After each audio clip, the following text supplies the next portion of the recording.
Madame et monsieur, bonjour, bienvenue à vous dans cette nouvelle édition de 15h de ce vendredi 29 janvier 2016 et au sommaire de l'actualité d'aujourd'hui.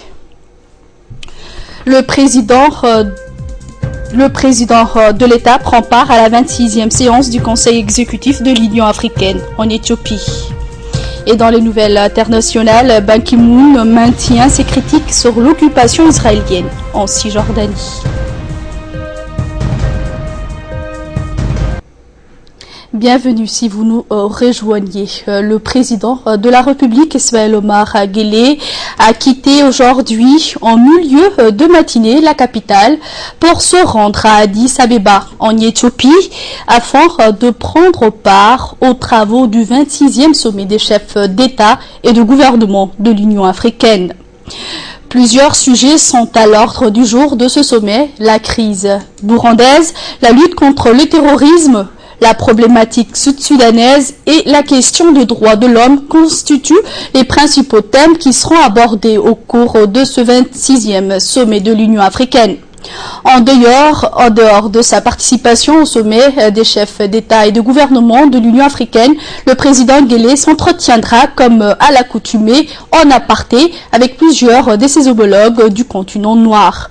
Il prendra en effet également part à une réunion du mécanisme d'auto-évaluation par les pairs, qui sont donc le MAEP, qui se tient en marge de ce sommet africain.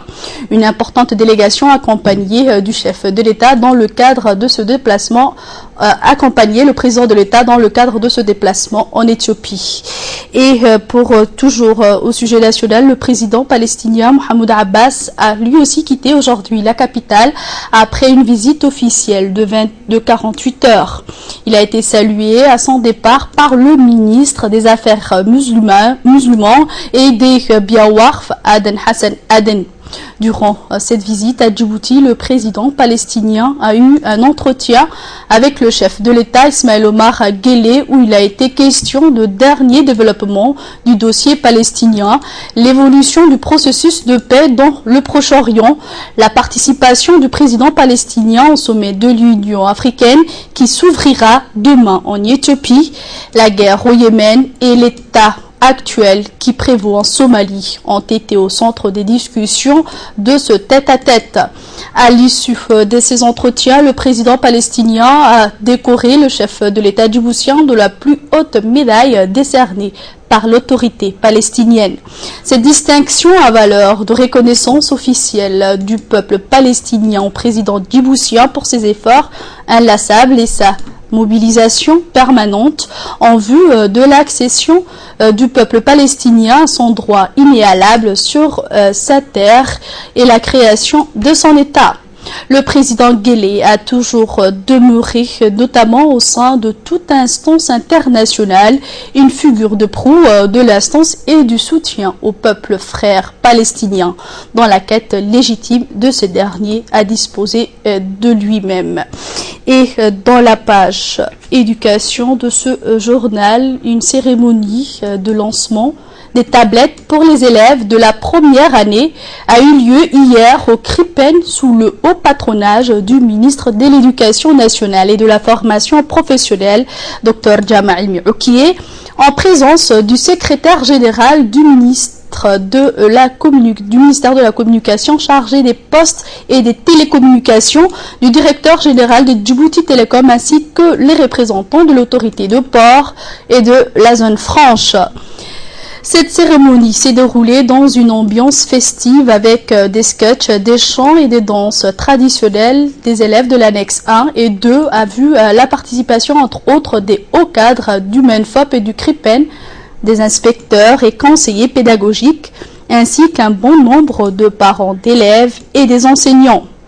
La généralisation de l'utilisation des tablettes vise l'amélioration de l'apprentissage de l'enfant, son autonomie, sa créativité et son accès à plusieurs sources consultables, ainsi que sa familiarisation avec les TIS. Rappelons toutefois qu'une phase expérimentale au profit de 30 classes de première année de Djibouti-Ville et des régions de l'intérieur a eu lieu l'année dernière, qui s'est avérée très concluante. Aussi, la phase actuelle de distribution touchera toutes les classes de la première année du pays dans les prochaines semaines.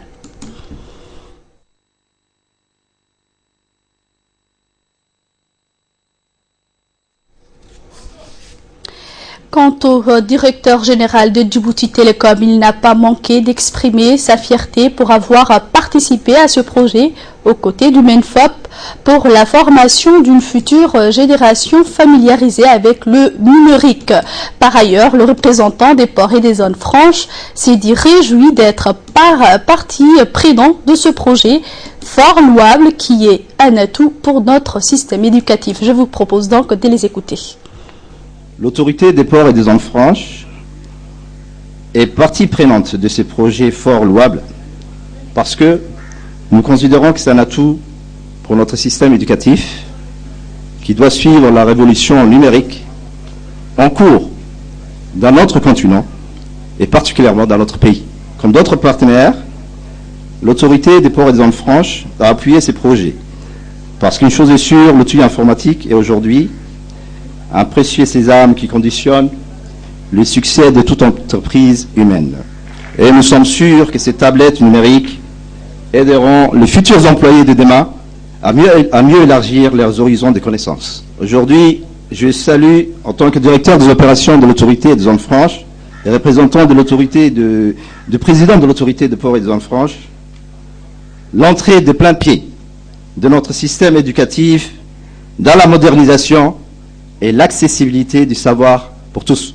J'ai saisi cette occasion aussi pour vous rappeler que de nombreuses recherches menées à cette occasion ont démontré que l'utilisation des technologies d'information et de communication dans le cadre scolaire engendre un accroissement significatif de la motivation des élèves et augmente l'appréciation des cours de la part des enseignants.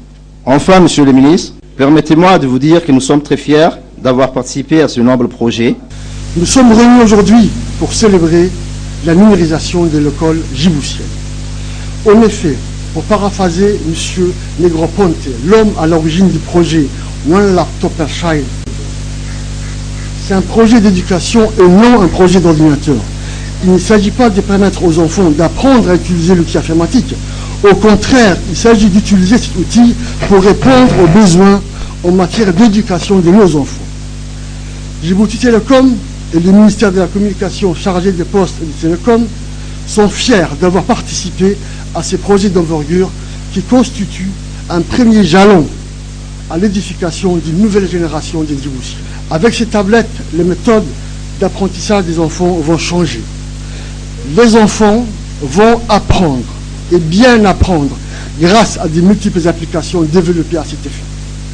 Les enseignants, comme les élèves, vont devoir s'approprier cette nouvelle technologie et l'intégrer à leur pratique quotidienne afin de tirer les meilleurs bénéfices de cet outil de collaboration en classe. L'éducation est un pouvoir en soi, mais l'éducation numérique est le levier qui nous permettra de joindre la voix des Djiboutiens à la société de l'information basée sur le savoir. J'étais bref. Mes félicitations, Monsieur le ministre, vous, vos équipes, l'équipe de Kripen, et grand merci à notre président. Pour sa part, le secrétaire général du ministère de la Communication a également souligné l'importance de ce projet et le rôle d'appui indéfectible de son ministère pour sa réalisation. Enfin, le ministre de l'Éducation nationale et de la formation professionnelle, Dr Jamal Mioukiye, s'est réjoui de préciser que cette cérémonie s'inscrivait dans l'initiative présidentielle Une tablette par enfant pour favoriser une éducation de qualité et inclusive. Enfin, au terme de cette cérémonie, le ministre et les invités de la cérémonie ont procédé à la visite des stands et des tablettes. Le ministère de la Télécommunication, à travers Chip Telecom, a voulu bien participer à l'initiative prise par le président de la République, son Excellence Ismaël Omar Guelleh, de doter dès la première année la mise en place d'un projet Un enfant, une tablette. C'est ainsi que le ministère de la Communication, dans le cadre du schéma stratégique intégré et en vue de sa vulgarisation, a bien voulu participer à cette initiative qui, j'en suis persuadé, permettra à nos enfants de maîtriser l'outil informatique à travers cette tablette qui leur est distribuée aujourd'hui. Le ministère de la Santé et le ministère de l'Éducation nationale et de la formation professionnelle ont démarré conjointement des activités de dépistage des troubles auditifs et visuels pour les jeunes du lycée d'État de Djibouti. L'objectif de cette séance de contrôle et de sensibilisation consiste à détecter les jeunes lycéens présentant des problèmes auditifs et les sensibiliser sur les risques encourus dans l'écoute intensive de musique avec des casques baladeurs. Était présent Dr Saad Abdillahi Awale, médecin spécialiste ORL, et ses techniciens orthophonistes de l'hôpital général Pelletier, ainsi que M. Mohamed Yassine, chef de service scolaire du MENFOP, le proviseur du lycée d'État, la directrice de la promotion de la santé. Cette activité de dépistage va également toucher les enfants des écoles primaires et de la République de Djibouti à partir de la semaine prochaine, car le dépistage précoce des troubles de l'ouïe et de la vue chez l'enfant est une importance capitale pour permettre aux enfants de poursuivre une scolarité sans difficulté. Le ministère de l'Éducation nationale et de la formation professionnelle s'est félicité de cette initiative conjointe avec le ministère de la Santé pour œuvrer pour la bonne santé de nos enfants. C'est un programme qui va durer très très longtemps et donc c'est permanent et on est très content et c'est un travail très technique et on sera parmi les premiers pays africains qui va démarrer ces programmes grâce au soutien du ministère de la Santé et du ministère de l'Éducation qui ont œuvré pour que ces programmes démarrent.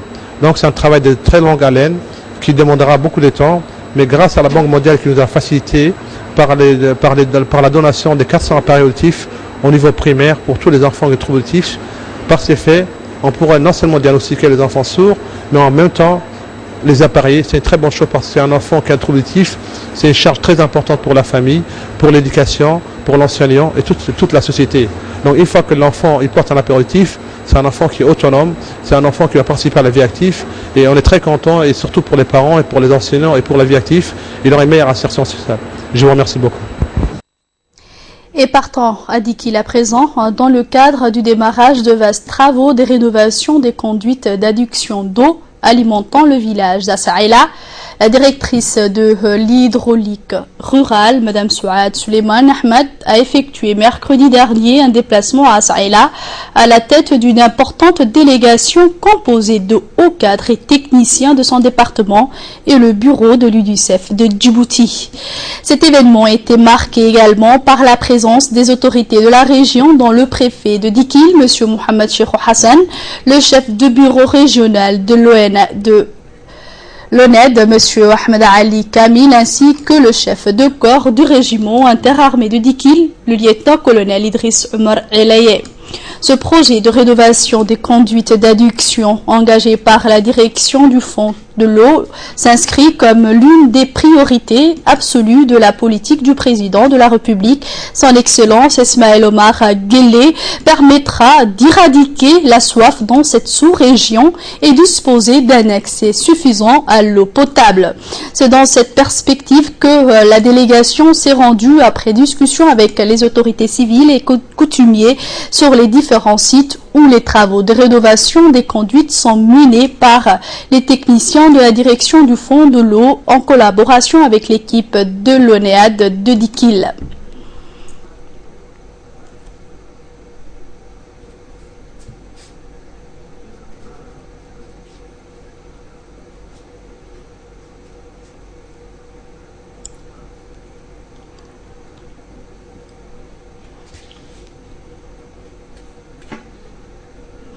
Et dans la même perspective, la directrice du Fonds de l'eau, le préfet de la région de Dikil et l'ensemble de la délégation se sont rendus à Garsalé Daba pour inaugurer l'un des 3 ouvrages hydrauliques équipés en système solaire et réalisés dans le courant de l'année 2015 par la direction de l'hydraulique rurale avec l'appui financier de l'UNICEF sous les localités d'As'ila, à savoir Bonta, Gassarle Daba et Hayalou. Les habitants du village de Gassarle Daba ont réservé à cet effet une hospitalité chaleureuse et pleine d'enthousiasme à la directrice et aux membres de sa délégation.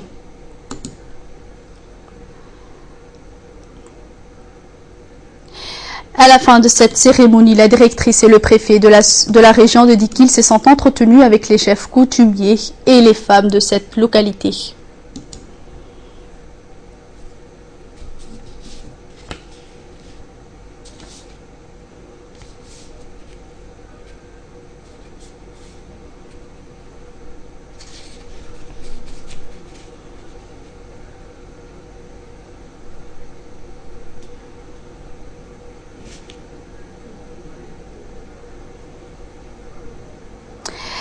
Dans le cadre de la lutte contre le paludisme, l'association de Quartier 7 a organisé aujourd'hui une journée de sensibilisation dans ce grand quartier de la capitale. Les habitants de ce quartier ont profité pleinement de ces séances de sensibilisation. Et à la fin de cette journée, des moustiquaires et des dattes ont été distribués aux bénéficiaires du quartier.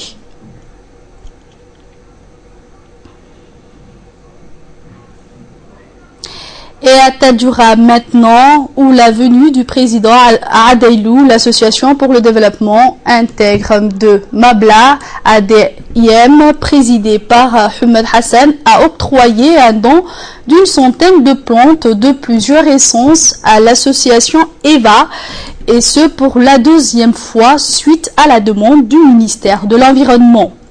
Le prêt de 100 plantes a été octroyé à l'association EVA le 15 décembre dernier. Ces plantes préviennent de la pépinière de Daimoli, près de Repta, mise en place avec le soutien du président de la République et de l'IGAD. Ces plantes composent des essences locales et importées sans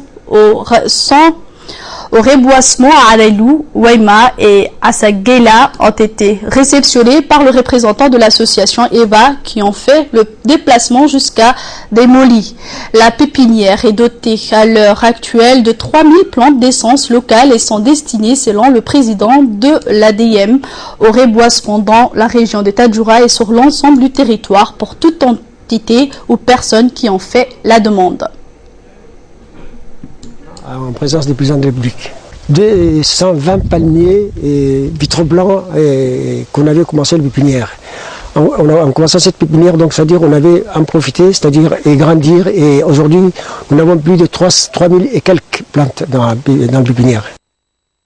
Et à Tadjoura, et toujours à Tadjoura, la journée de nettoyage de la ville blanche propre s'est déroulée dans la ville de Tadjoura par l'association de femmes engagées pour la protection de l'environnement. En effet, l'association a mené leur activité de nettoyage partout au sein de la ville quotidiennement à leurs propres moyens et volontés qui répondent à l'une de leurs principes qui est le volontariat.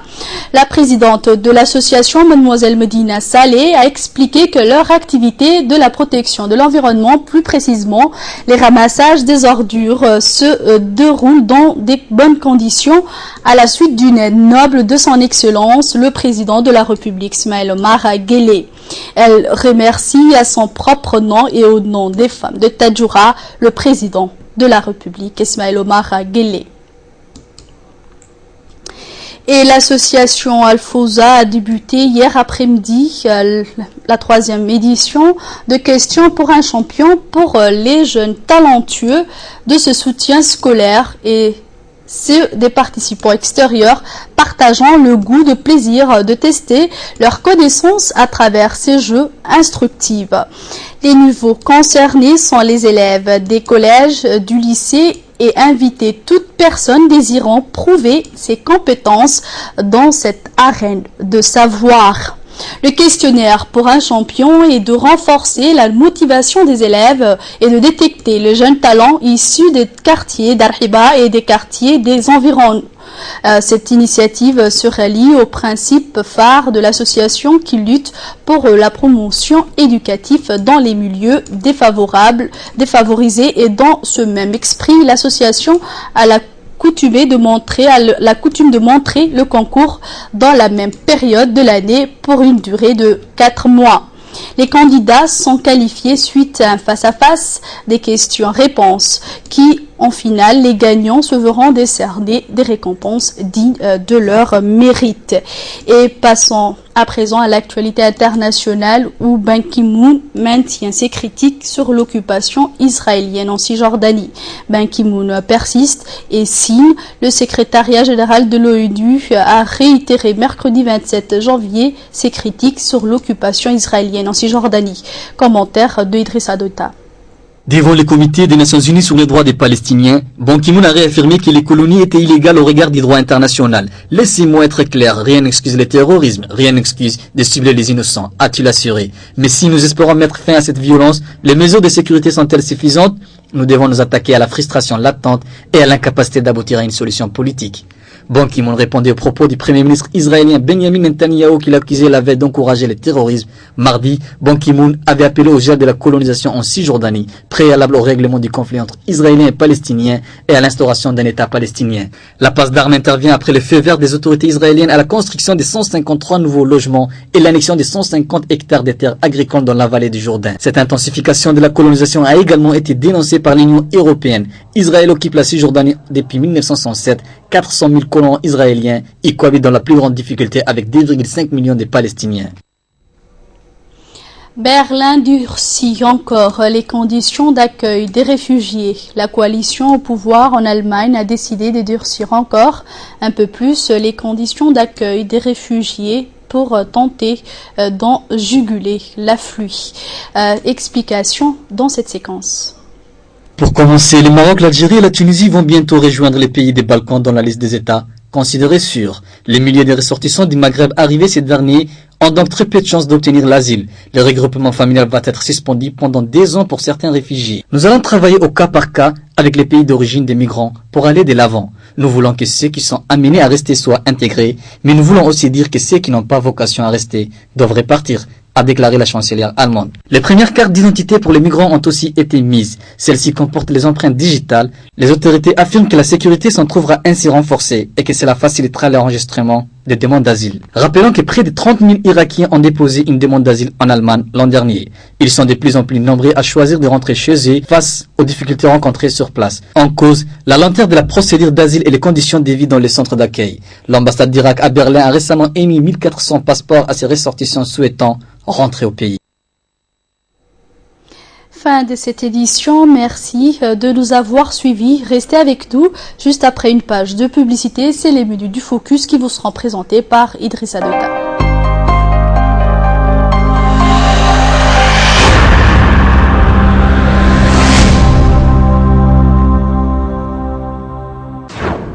I feel like a ride in the city with you here. Showing me the way to go. Yeah, and it feels like home. Envoyez et recevez de l'argent partout dans l'océan Indien. Aux Comores, Madagascar, Mayotte, Réunion et Seychelles. MoneyGram, le lien qui vous rapproche. Préparez-vous à rire. Canal+ lance le Parlement du Rire, sa toute première émission humoristique 100% africaine. À l'affiche, Maman et ses 3 vice-présidents invitent le meilleur de l'humour africain. Au programme, des parlementaires et un public déchaîné. Et surtout du rire et encore du rire. Je compte sur vous pour faire exploser l'applaudissement. Et ce n'est pas tout. Découvrez une programmation hilarante avec de l'action tournée en dérision sur Canal+. La nouvelle série Ton pied mon pied sur Nollywood TV. L'excellence du stand-up sur A+, et les meilleurs talk shows sur BET. Ce mois-ci, on est tous unis pour le meilleur et pour le rire avec les bouquets Canal+. Et même le prix du décodeur à 5 000 francs vous donne le sourire. Et la parabole est offerte.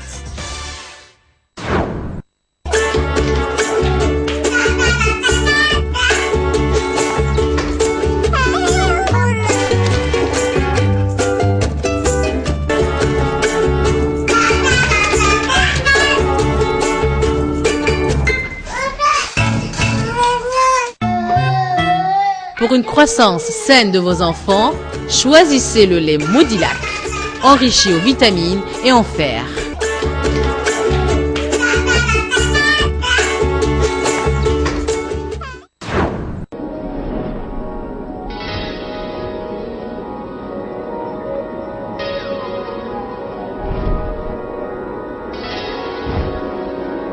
Vous êtes étudiant. Vous possédez une ligne fixe sans Internet.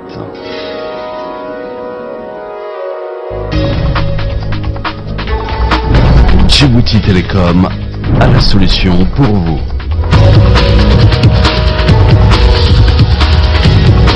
Pour tout achat d'un abonnement Internet étudiant de 1 méga, Djibouti Télécom vous offre le modem ainsi que les frais d'installation. Et profitez ainsi de nos offres spéciales étudiants avec un forfait 6 mois à 19 950 francs.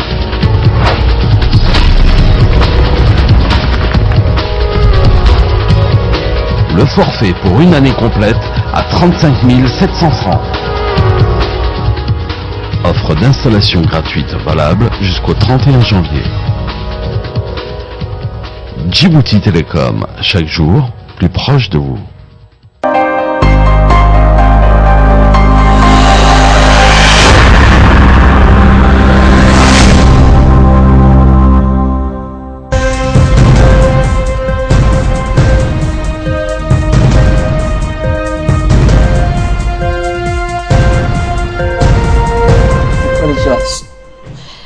Mesdames et messieurs, nous revoilà. Idriss Adetaï nous a rejoint pour les minutes du focus. Bonjour Idriss. Bonjour chef. Donc tu nous as préparé 2 sujets pour les minutes du focus. Le premier va porter donc sur le spectacle Dieudonné ne pourra pas donner de spectacle à Hong Kong. Alors Idriss, qu'est-ce que tu nous as préparé là-dessus?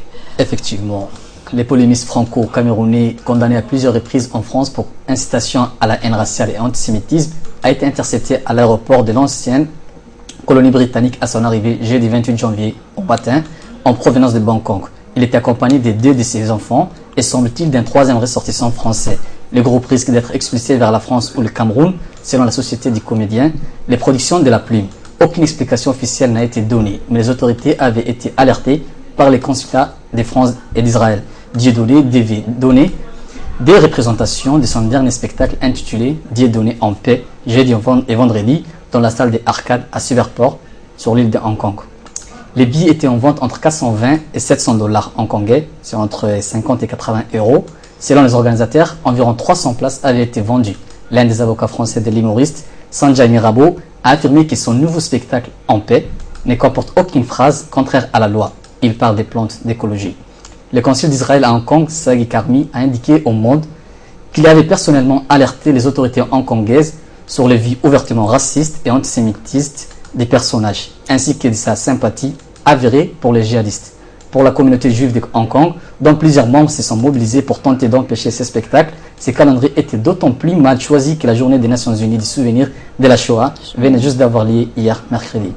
L'humoriste a déjà été condamné en France et en Belgique pour propos antisémites. Il a également été mis en cause pour organisation frauduleuse d'insolvabilité, abus de biens sociaux et blanchiment. De son côté, le consulat de France a affirmé avoir alerté les autorités hongkongaises sur le risque des troubles à l'ordre public qu'un tel spectacle risquait de causer. Nous avions effectué une simple démarche d'information aux autorités locales, mais sans aucune demande d'interdiction de séjour, a précisé le porte-parole du consulat de France à Hong Kong.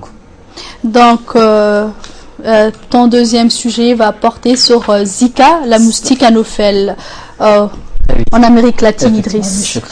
L'OMS a annoncé hier une réunion d'urgence le 1er février sur l'épidémie de Zika, soupçonnée de provoquer des graves malformations congénitales, alors que le virus se propage de manière explosive sur le continent américain, avec 3 à 4 millions de cas attendus cette année.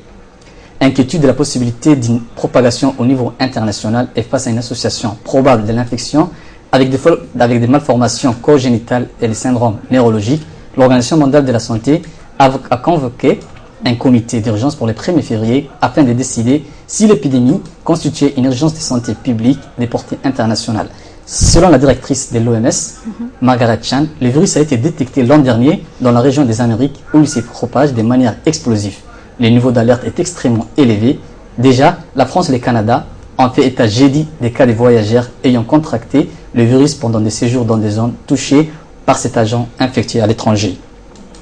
L'agence spécialisée des Nations Unies est particulièrement préoccupée en raison du manque d'immunité des populations dans les régions nouvellement infectées et de l'absence de vaccins, des traitements spécifiques et des tests de diagnostic rapides. Rappelons que le Zika, qui tire son nom d'une forêt d'Ouganda, où il a été repéré pour la première fois en 1947, s'est transmis par une piqûre des moustiques qu'on appelle moustique tigre.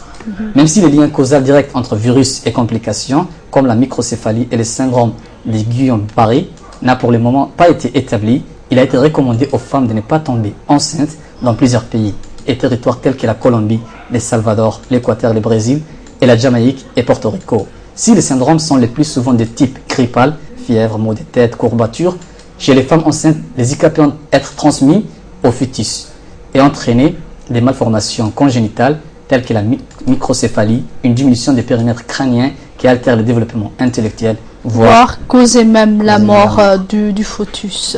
Donc merci Idriss pour ces éclaircissements. Merci à vous de nous avoir suivis. Je vous souhaite donc à tous et à toutes de passer des agréables moments avec le reste de nos programmes télévisés.